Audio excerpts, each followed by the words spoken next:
नमस्कार साथियों, स्वागत है आप सबका हमारे इस चैनल फोटोन में। मेरा नाम है अभिनव तोषांशु पांडे और आप सभी का स्वागत है हमारे इस चैनल में। तो आज क्या बात हो रही है? आज हम एक नया सीरीज चालू कर रहे हैं, एवरेज यानी कि औसत। और यहाँ पर हम कैसे पढ़ने वाले हैं? आज के इस वीडियो में, पहले वीडियो में हम इसके फंडामेंटल्स के बारे में जानेंगे, थोड़े से फॉर्मूलाज जो है सीखेंगे, और उसके बाद में अगले वीडियो से जो है हम इन चीजों को इम्प्लीमेंट करते हुए आगे बहुत सारे क्वेश्चंस देखने वाले हैं। अच्छा, एक और खुशी की बात यह है कि हमारे इस चैनल में ही जो छत्तीसगढ़ के व्यापम के और उसके बाद में छत्तीसगढ़ पीएससी के जितने भी प्रीवियस ईयर एग्जाम्स हैं, उन सारे एग्जाम्स में जो क्वेश्चंस पूछे गए हैं उनकी एक अलग सीरीज चालू हो रही है भाई। तो आज ही आपको दोनों वीडियोस देखने के लिए मिलेंगी। आप यहाँ पर फंडामेंटल सीखें, एसएससी लेवल के या हर एक कंसेप्ट को टच करने के लिए जितने क्वेश्चंस हैं वो चीजें यहाँ पर समझाई जाएंगी। और इसके साथ साथ आप छत्तीसगढ़ के पुराने क्वेश्चन पेपर्स भी देखेंगे, पुराने प्रश्न भी देखेंगे जो अलग अलग एग्जाम्स में पूछे गए हैं, जिससे जो है आपको क्या फायदा होगा कि आप एग्जाम के मूड को भी समझ पाएंगे। तो इस तरीके से हम टॉपिक वाइज भी जो है एक सीरीज चला रहे हैं। उसके अलावा हम पर्टिकुलर एक क्वेश्चन पेपर को लेकर उसका पूरा सॉल्यूशन करते हैं, और यहाँ हम कंसेप्ट भी चला रहे हैं। तो ये सारी चीजें हो रही हैं। आप हमारे साथ जुड़े रहिए और चलिए बढ़ते हैं हमारे अगले वीडियो में। तो चलिए, अगली बात क्या है? सबसे पहला बात है, मतलब पहला सवाल है कि ये जो औसत है वो निकाला कैसे जाता है। तो देखिए कि मान लेते हैं कि आपको जो है मैंने संख्याएं दी हैं 1, 2, 3, 4 और 5। अब अगर आपसे कोई पूछे कि इन संख्याओं का औसत कैसे निकालेंगे, तो हम क्या करते हैं, इन सारी संख्याओं को जोड़ देते हैं। ठीक है, इन सारी संख्याओं को जोड़ने से क्या मिला? 2 और 1 3, 3 6 4 10 और 5 15, मतलब यहाँ पर आपको 15 मिल गया। अच्छा, ये बताइए कि कुल मिला के हमारे पास संख्याएं हैं कितनी? तो हमारे पास संख्याएं हैं 5। तो डिवाइडेड बाय 5 मतलब 5 से भाग देने पर अब आपको क्या मिला? इसका औसत मिल गया 3। तो जब भी आपको जो है ये संख्याएं मिले तो उन सारी संख्याओं को जोड़ें, 3 से भाग दें और आपको औसत मिल जाएगा। इस तरीके के डायरेक्ट सवाल भी हमारी परीक्षाओं में पूछे जाते हैं। ठीक है, तो इसके बाद में जो है अगली बात क्या करना है हमको? देखिए, होता यह है कि अगर जैसे हम क्लास में जो है बच्चों की ऊंचाई नाप रहे हैं, तो ज्यादातर ऐसा होता है कि दो बच्चों की ऊंचाई या दो बच्चों का वजन या दो से अधिक बच्चों का वजन एक जैसा आता है। ऐसी स्थिति में हम ऑब्जर्वेशंस कैसे लेते हैं? जैसे हम लोगों ने देखा कि 45 किलो के 9 बच्चे हैं और 40 किलो के 8 बच्चे हैं। उसके बाद में 37 किलो की 6 लड़कियां हैं। उसके बाद में मेरे जैसे कुछ भाई थोड़े ज्यादा वाले भी, तो 55 किलो के 2 बच्चे हैं। और इस तरीके से अब आपसे पूछा जाएगा कि क्लास का एवरेज निकालिए। यहां पर ये हमारा ऑब्जर्वेशन है और कितने बच्चे हैं, मतलब ये हमारी हो गई फ्रीक्वेंसी, ऑब्जर्वेशन एंड फ्रीक्वेंसी। तो अब हम क्या करते हैं कि अगर ऑब्जर्वेशन x है और फ्रीक्वेंसी s है, तो इनका गुणा करते जाते हैं। मतलब यहां हो जाएगा 45 गुणा 9 धन 40 गुणा 8 धन 37 गुणा 6 धन 55 गुणा 2। और उसके बाद में हम क्या करेंगे कि ये जो फ्रीक्वेंसीज हैं इनको जोड़ देंगे, मतलब 9 धन 8 धन 6 धन 2, और इस प्रकार से हमको एवरेज मिल जाएगा, औसत मिल जाएगा। ठीक है, तो इस तरीके के सवाल हम देखेंगे। और चलिए बढ़ते हैं हमारे अगले रूल की तरफ, अगले नियम की तरफ। तो अगर हम देख रहे हैं कि n से प्रारंभ होने वाली मतलब 1 से प्रारंभ होने वाली n संख्याओं का क्रमगत औसत, तो अभी अभी हम लोगों ने देखा है 1, 2, 3, 4, 5, ये 1 से चालू होकर 5 तक पहुंचने वाली क्रमगत संख्याएं हैं। क्रमगत का मतलब क्या है? ऐसी सारी संख्याएं जिनके बीच का जो अंतर है वो बराबर है, उनको क्रमगत संख्याएं कहेंगे। अब अगर ऐसी स्थिति आती है तो अब हम क्या करने वाले हैं, इन सारी संख्याओं का औसत निकालने के लिए पिछली बार हम लोगों ने क्या किया, इनको जोड़ा और 15 आया, और फिर जो है कुल मिला के 5 संख्याएं हैं तो हमको औसत मिला था 3। लेकिन इसका एक छोटा तरीका भी है, और वो छोटा तरीका क्या है? देखिए, आखिरी वाली जो संख्या है 5 और पहली वाली संख्या है जो 1, इन दोनों को हम लोगों ने जोड़ दिया, तो 5 और 1 कितना हो गया? 6, और 6/2 करने से भी हमको 3 मिलता है, जो कि औसत है। तो अगर आपको क्रमागत संख्याएं मिल रही हैं तो उसमें पहली और आखिरी संख्या जोड़ के और 2 से भाग देने से भी औसत मिल जाता है। चलिए आगे बढ़ेंगे और अगली बात क्या है हम देखते हैं। अब अगली बात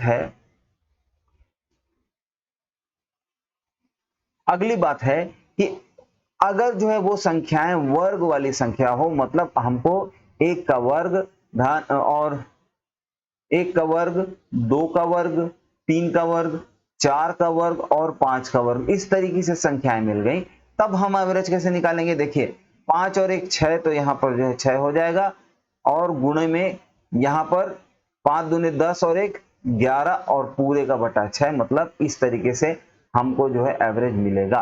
ठीक है, ये फॉर्मूला हम यूज करेंगे।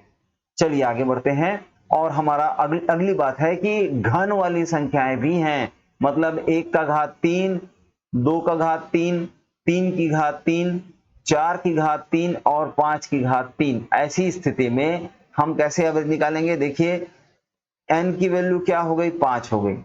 उसके बाद में n प्लस 1 मतलब 6 और 6 का वर्ग मतलब 36, तो यहाँ पर 36 और बटे में 4, तो यहाँ देखिए 4 निया 36 और 9 पंचे 45, मतलब इन सारी संख्याओं का जो एवरेज निकलेगा वो ऐसे निकलेगा।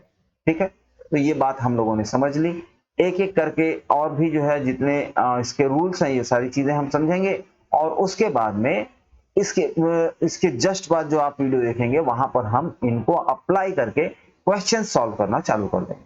तो देखिए अब क्या बोल रहा है कि पहली n क्रमागत सम संख्याओं का औसत। अब सम संख्याओं का औसत है मतलब एक तो आएगा नहीं, और हर बार जो है इनके बीच में कैसा है, कॉमन डिनोमिनेटर है, मतलब एक बराबर जो है इनके बीच का गैप है, इनका अंतर एक समान है। और इस स्थिति में जो है देखिए अगर मैं आपको उदाहरण दूं कि 2 4 6 8 और 10, ये 5 संख्याएं हैं, इनका औसत निकालिए। आप क्या करेंगे, 10 में 1 जोड़ देंगे, आपको औसत 11 मिल जाएगा। अब क्या ये तरीका सही है, ये चेक कर लेते हैं। चलिए वैसे औसत जो है नहीं 2n है ना भाई, 2n है, मतलब जो है यहाँ पर 5 में 1 जोड़ेंगे तो हमको औसत मिलेगा 6। अब ये कैसे होता है ये देखते हैं। चलिए अगर मैं चाहूं तो मैं इसको 2 को जो है मैं उभयनिष्ठ निकाल के 2 को मैं कॉमन निकाल के अंदर लिख सकता हूं, 1 2 3 4 और 5। अब देखिए अगर यहां पर औसत निकालना है तो मैं क्या करूंगा, 5 और 1 6 जोड़ूंगा, 5 धन 1 6 और 6 का बटा 2 कर दूंगा तो मुझे मिल जाएगा औसत 3। लेकिन बाहर मैं गुणा किसका करके रखा हूं, 2 का, तो 3 का गुणा 2 से किए और हमको उत्तर भी मिल गया 6। ये उसी प्रकार से दोनों तरीकों से हम लोगों को यहाँ पर औसत 6 मिलता है। हम लोगों ने यहाँ क्या किया, 2n में n का मान क्या है 5, तो 5 में 1 जोड़ा और हमको औसत मिल गया 6। ठीक है, आप इस चीज का ध्यान रखिएगा। आगे बढ़ते हैं और हमारा अगला प्रश्न क्या है। देखिए अगली बात है कि पहली क्रमागत n विषम संख्याओं का औसत क्या होगा। मतलब जो है मैं अगर आपको बोलूं कि 1 3 5 7 9 और इस तरीके से अगर मैं 25 तक पहुंच जाऊं, तो अब क्रमागत संख्याओं का जो है औसत निकालने के लिए हमारे पास में कुल मिला के कितनी संख्या है, या तो हमको ये गिनना पड़ेगा या फिर हमको ये गिनना पड़ेगा कि अगर 2n ऋण 1 बराबर 25 होता है तो n का मान क्या करेंगे, तो देखिए n का मान हो जाएगा 13, क्योंकि 25 यहाँ क्या है 26 और n का मान हो गया 13। तो इस तरीके से जब हमको n का मान पता है तो ये ही हमारा औसत हो जाएगा। आप लोगों ने बात समझी। या फिर हम गिनेंगे कि यहाँ पर कुल मिला के ऐसी कितनी संख्याएं हैं, जितनी संख्याएं होंगी उतना ही हमारा औसत हो जाएगा। चलिए आगे बढ़ेंगे और अगली बात देखेंगे। अगला जो है हमारा जो है नियम क्या कहता है, अगर a से प्रारंभ हो कोई सीरीज और क्रमागत भी हो और n तक जा रही हो तो हम क्या करेंगे, मैंने आपको पहले बताया था। अब मैं आपको उदाहरण देता हूं, यहां पर हो जाएगा 95 96 97 98 99। अब इस स्थिति में क्या हो रहा है कि इनके बीच में कोई आपको क्रम नजर आ रहा है, बिल्कुल ये सारी की सारी संख्याएं एक निश्चित क्रम में है, इनके बीच का अंतर बराबर है। और अब क्या बोल रहा है कि अगर हमको इनका औसत निकालना है तो हम क्या करेंगे, 99 धन 95 आखिरी वाला अंक और पहला वाला अंक, इन दोनों का बटा 2 कर देंगे तो हमको यहां पर मिल जाएगा 97 उत्तर मिल जाएगा। इस तरीके से हम लोगों ने इन स्थिति में भी जब वो 1 से प्रारंभ नहीं हो रहा है तब भी उस सीरीज का हम औसत निकाल पाते हैं। चलिए अब अगली बात करते हैं। अच्छा, अगली बात है कि किसी संख्या x के पहले n गुणज का औसत कैसे निकालेंगे। अब भैया मैंने आपको क्या बोला, 3, 6, 9, 12 और 15, अब इनका औसत निकालना है। तो हम क्या कर सकते हैं, देखिए यहां पर जो नियम आपको नजर आ रहा है, क्या मैं इसे ही 3 को वापस मतलब बाहर जो है उभयनिष्ठ लेके कॉमन लेके 1, 2, 3, 4, 5 इस तरीके से लिख सकता हूं? बिल्कुल लिख सकता हूं। और अगर ऐसी स्थिति है तो अंदर ब्रैकेट के अंदर वाली संख्याओं का एवरेज कितना आएगा, 5 धन 1 बटा 2, मतलब अच्छा, और बाहर जो है किसका गुणा है, 3 का, तो यहां पर भी हमको बाहर 3 का गुणा करना पड़ेगा और अब जो है ये हमको एवरेज मिल जाएगा, औसत मिल जाएगा 9। तो इस तरीके से हम लोगों ने ये भी जो नियम है इसको भी वेरीफाई कर लिया, देख लिया। अब आगे की बात करते हैं।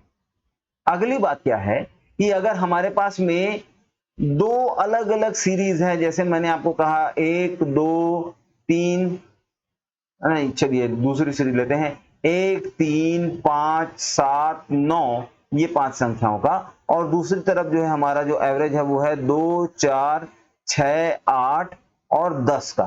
तो अब हमको पता है कि इनका जो एवरेज है वो 6 है और इनका जो एवरेज है वो 5 है। तो जब हम 1 से लेकर 10 तक की सारी संख्याओं का एवरेज निकालने की कोशिश करेंगे तब हमको क्या मिलेगा, तो हम क्या करेंगे, ये वाला एवरेज और ये वाला एवरेज इन दोनों को जोड़ देंगे और उसके बाद में उनका जो है बटा 2 कर देंगे, मतलब 6 धन 5 बटा 2, इस तरीके से हमको एवरेज मिल जाएगा 11 बटा 2। एक तो ये तरीका हो गया। और दूसरा तरीका क्या है, अगर n संख्याओं का एवरेज a है और n2 संख्याओं का एवरेज a2 है, तो हम जो है यहां पर जैसे कह दें अगर कि 20 संख्याओं का औसत 5 है और 30 संख्याओं का औसत 10 है, तो सारी की सारी 50 संख्याओं का औसत कितना होगा, तो 20 गुणा 5 मतलब यहां पर हो जाएगा 100 और 30 गुणा 10 मतलब यहां पर हो जाएगा 300 और कुल मिला के 50 संख्याएं हैं, तो हमको 400 बटे 50 मिला और इसका उत्तर हो जाएगा 5 8 40, मतलब 8 हमको औसत मिल जाएगा।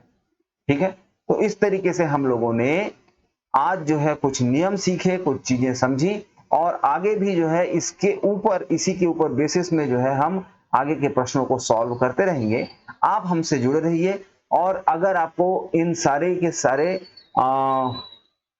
जो स्लाइड्स हैं उनकी पीपीटी चाहिए या और दूसरे स्टडी मटेरियल चाहिए, रेगुलर टेस्ट चाहिए, तो आप हमारे टेलीग्राम चैनल को ज्वाइन कर सकते हैं। इसके अलावा अगर आप ये वीडियो यूट्यूब के अलावा कहीं और देख रहे हैं तो ये हमारा यूट्यूब का लिंक है, आप ये स्कैन करें और हमारा यूट्यूब चैनल सब्सक्राइब करें। तो मिलते हैं अगले वीडियो में और तब तक के लिए धन्यवाद।